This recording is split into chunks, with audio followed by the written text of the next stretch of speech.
शहादत बयान करने के, जिसमें कहते हैं हाय हुसैन तो सकीना तो ज़ैनब। हमारे बुजुर्गों ने हमें ये सबक, हमारे बुजुर्गों ने हमें बताया कि इमाम हुसैन की शहादत इस तरह बयान करो कि नौजवानों में जज्बा जिहाद पैदा हो, औरतें सब्र का पहाड़ बन जाए, इस तरह शहादत हम वो वाली। लेकिन एक बात जरूर ज़हन में रखें, ये जो लोग कहते हैं ना बड़े मजलूम थे पानी नहीं आ सका, मेरे से हवाला देखे जिसने देखना है, मेरे से हवाला देखे, मेरे से।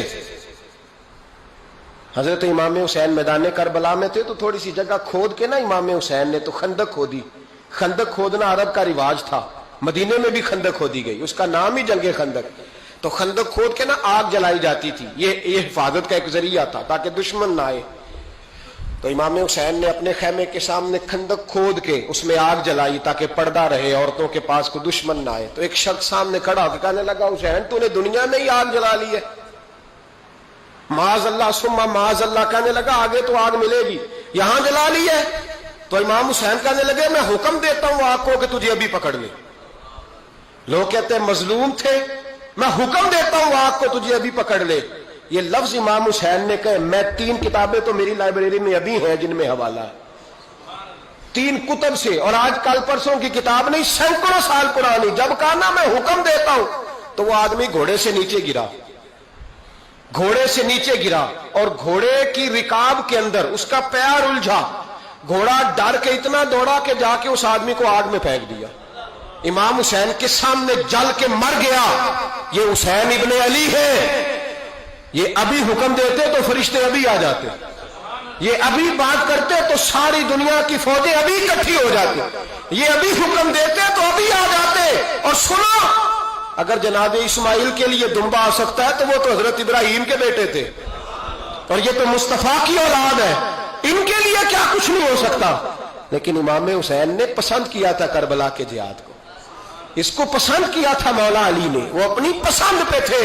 कोई आदमी इस तरह ना बयान करे कि बड़े मजलूम थे तो बड़ी मुश्किल में थे तो बड़ा रोते थे बड़े, और कोई शख्स ऐसी बात। यहां तो तमाशा लग गया है, तमाशा लग गया है। एक वो है जो आजकल कह रहे बस जी वो तो 2 शहजादों की जंग थी, उन्हें भी शर्म नहीं आती, और एक मिंबरों पे चढ़े हुए हैं, चेहरे पे दाढ़ी कोई नहीं, सर पे टोपी कोई नहीं, बाजारी सा अंदाज है, कभी दौड़ के इधर जाते हैं, कभी भागते हैं, कभी कहते हैं ऊंचा बोलना, पैरों पे खड़ा होना, ये लोग बयान करेंगे इमाम हुसैन की बात, ये लोग बयान करेंगे। बीबियों के मसाइब पढ़ रहा हूं, वो और बीबियां होती हैं जो हाय हाय करती हैं, वाह करती हैं। ये मेरे नबी का खानदान है, ये मेरे नबी का खानदान है, नबी का खानदान। मैं हवाला दिखाऊंगा, मुझसे सुनो हवाला। हजरत सैयदा ज़ैनब ने सारे जनाजे देखे, भतीजों को, भांजों को, सबको शहीद होते देखा। औरतें डरती मैयत को हाथ नहीं लगाती, चीखती है बीबियां। लेकिन हजरत जनाब ज़ैनब ने पता क्या देखा था, वो सुनना जरा। इमाम हुसैन की लाश मुबारक करबला में पड़ी थी, और इमाम हुसैन का सर काट के नेज़े पे चढ़ाया गया था, और वो बीबियों के सामने सामने खाली सर चल रहा था, और सैकड़ों मील का सफर करके दमिश्क के बाजारों से गुजरता वो सर गया। आज मैं सर की बात नहीं करता, सर की, आप मर्द हैं, जवान है सारे, यहां किसी का कटा हुआ हाथ फेंक दिया जाए ना, हाथ तो लोग चीखे मार के दौड़ जाएंगे, बल्कि हाथ तो दूर रहा, किसी की उंगली काट के यहां फेंकी जाए तो लोग चीखे मार के मर्द दौड़ जाएंगे। लेकिन कटा हुआ सर देखा, लाशें देखे। यजीद का दरबार आया, बीबी साहबा को ना ऐसे औरतों ने अपने हाले में लिया है, सैयदा ज़ैनब वहां बैठ गई।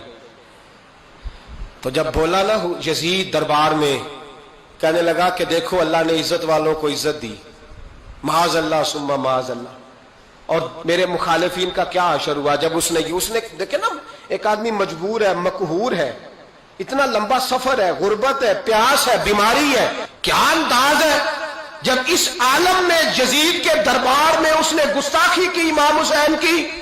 यहां लोग कहते हैं किसी को कुछ ना कहो, कि क्यों ना कुछ कहें, जो सैयदना इमाम हुसैन के बारे में बात करेगा जुबानें खींचेंगे उसकी, जो सहाबा के बारे में बात करेगा हम करने देते हैं। ये क्या बात हुई, गुस्ताखी करना, बेअदबी करना, ये कौन सा दीन है? ये तो तुम बेदीनी फैला रहे हो। सुनो, जब उसने बेअदबी की तो सैयदा ज़ैनब चुप नहीं रही, बल्कि हजरत ज़ैनब बोली और खड़ी हुई। اور آپ نے تلاوت کی قرآن مجید کی اور آیتیں پڑھی، کہنے لگی وَتُعِزُّ مَن تَشَاءُ وَتُذِلُّ مَن تَشَاءُ بِیَدِکَ الْخَیْرُ، اور آپ فرمانے لگی یزید تو کہتا ہے تیرے مخالفین پسپا ہو گئے، تجھے عزت ملی۔ آپ فرمانے لگے یہ تیرا دربار ہے نا، یہ تیرا سجا ہوا ہے نا، تیرا اس وقت ڈنڈا چلتا ہے نا۔ فرمانے لگی چند سال ٹھہر جا، تیرے اوپر لوگ لعنتیں برسائیں گے، اور فرمایا جب جمعے پڑھے جائیں گے تو لوگ میرے حسین کے نام کے خطبے پڑھیں گے۔ فرمایا آج یہ تیرا دربار ہے نا۔ حضرت نعمان بن بشیر صحابی رسول تھے، وہ کہتے ہیں میرے قریب ایک نابینا صحابی بیٹھا تھا، سنو سنو حوالہ میں دکھاؤں گا۔ کہنے لگے میرے قریب اس وقت یزید کے دربار میں ایک نابینا صحابی بیٹھے تھے، جب بی بی زینب نے یہ بات کی نا تو وہ نابینا صحابی میرا ہاتھ پکڑ کے کہنے لگے نعمان علی آ گئے ہیں، یہ تو علی کی آواز ہے، علی آ گئے۔ جبریل امی بول رہے ہوں جیسے، حکمت کے گوہر رول رہے ہوں جیسے، دربار دمشق میں وہ زینب کا خطاب منبر پہ علی بول رہے ہوں جیسے۔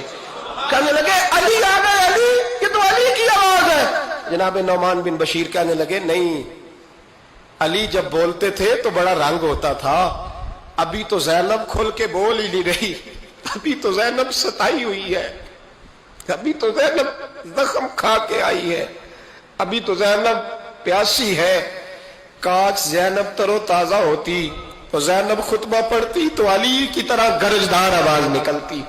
یزید کے محل کانپتے، جبریل امی بول رہے ہوں جیسے، حکمت کے گوہر رول رہے ہوں جیسے، دربار دمشق میں بی بی زینب کا خطاب منبر پہ علی بول رہے ہوں جیسے۔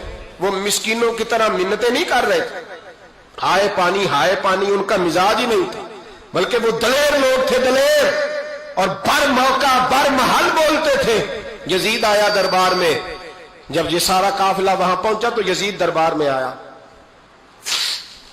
اور جب وہ دربار میں آیا تو بادشاہوں کا طریقہ ہے، گاڑیاں اب ہمارے بادشاہوں نے روٹر والی گاڑیاں رکھی ہوئی ہیں، وہ یوں چلتی ہیں، شور ہوتا ہے پیچھے۔ اس زمانے میں کہا جاتا تھا با دبا ملاحظہ ہوشیا، پیچھے ہٹ جاؤ، نعرے لگنے لگے۔ تو یزید کا ایک ناخلف بیٹا امام زین العابدین سے کہنے لگا تیرا باپ کہاں ہے؟ دیکھ یہ میرے باپ دادا کے نعرے، دیکھ میرے باپ کے نعرے، تیرے کدھر ہے؟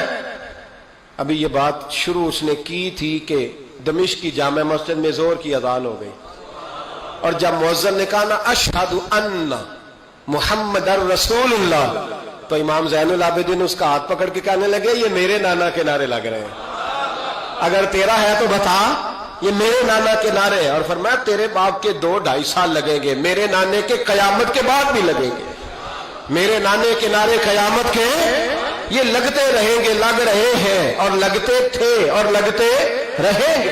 میرے بھائی یاد رکھو، دلیری، ہمت، پہلی بات ان سے پیار کرنا ہے، دوسرا ان کی ہمت، ان کا مقام دلیری کرنا ہے، ان کا کام ہمت کرنا ہے، ان کا کام ڈٹ جانا ہے، کمزوری دکھانا اہل بیت کا طریقہ ہوتی ہے۔ حضرت عباس کے بازوؤں میں درد ہوتی، جناب زینب پھر پریشان ہوتی ہیں کہ ہم تو اس بے حیائی کے خلاف لڑے اور امت ابھی یہ گند کر رہی، جو چوکوں میں کھڑا ہوتا ہے نا عورتوں کو تاڑتا ہے، وہ یزید کے طریقے پہ عمل کرتا ہے۔ یہ دلائل ہے، آپ سوچ لیں، اندازہ کر لیں کہ ہم نے کس جماعت میں کھڑے ہونا ہے، اس لیے گند سارا نکالیں۔ امام حسین کا ایک پیغام آج اپنانا بڑا ضروری ہے۔ امام حسین نے سر سجدے میں کٹایا اور قرآن کی تلاوت نیزے کی نوک پہ بھی جاری رہی ہے، اس لیے آج کم از کم 10 نفل امام حسین کی سنت سمجھ کے ضرور پڑھیں گے انشاءاللہ۔ جنہوں نے روزہ رکھا ہے بڑا اچھا کیا ہے، چلو جو نہیں رکھ سکے پھر بھی نفلی ہے، کوئی فرض نہیں، کم از کم 3 دفعہ سورت یاسین کی تلاوت آج ضروری ہے امام حسین کے لیے، کریں گے انشاءاللہ تعالی۔ اگر وہ نیزے کی نوک پہ پڑھ سکتے ہیں تو آپ ان کی خاطر بھی تو پڑھ ہی سکتے ہیں نا۔ تو بہت ضروری کام آج نفل پڑھنا ہے، اور بہت ضروری کام آج قرآن پاک کی تلاوت کرنا، کریں گے انشاءاللہ تعالی۔